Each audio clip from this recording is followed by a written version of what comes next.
యేసుక్రీస్తు నామంలో బెతస్తా విడుదల పరిచర్య తరపున మీ అందరికీ ప్రేమపూర్వకమైన వందనాలు. ఈ దిన వాక్య ధ్యానము, మేలు కలుగ చేయుటకై ఆయనను ఆశ్రయించు వారందరికీ మా దేవుని హస్తము తోడుగా ఉండును. ఎజ్రా రాసిన గ్రంథం 8వ అధ్యాయం 22వ వచనం. దేవునికి చెందిన వారు ప్రయాణం చేస్తున్నప్పుడల్లా వారికి ఎదురు కాబోయే ప్రమాదాలు మార్గం అంతటా పుంచి ఉండవచ్చు. ప్రతి ప్రయాణాన్ని దేవునికి అప్పగించి మన సంరక్షణ కోసం ఆయనకు ప్రార్థన చేయడం జ్ఞానం అనిపించుకుంటుంది. ఎజ్రా ఉపదేశించిన సూత్రాలకు అతని జీవితం సరిపోతున్నది.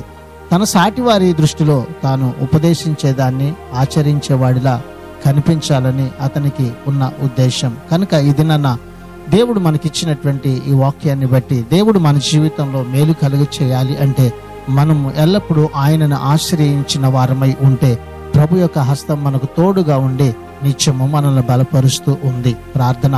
మమ్మలను మికిలిగా ప్రేమించిన మా ప్రియ పరలోకపు తండ్రి యేసయ్య, మరొక నూతన దినాన్ని నీవు మాకు ఇచ్చినందుకు నీకు వందనాలు, స్తోత్రాలు చెల్లిస్తూ ఈ దినము నీ ప్రజల పక్షంగా అన్ని విషయాల్లో మేలు చేయడానికి నీ బిడ్డలపై నీ బాహు బలాన్ని చాపమని, నీ దక్షిణ హస్తాన్ని చాపి శక్తి కలిగినటువంటి కార్యాలను నీ బిడ్డల పక్షంగా జరిగించమని యేసు నామంలో ప్రార్థించి అడిగి వేడుకుంటున్నాము తండ్రి.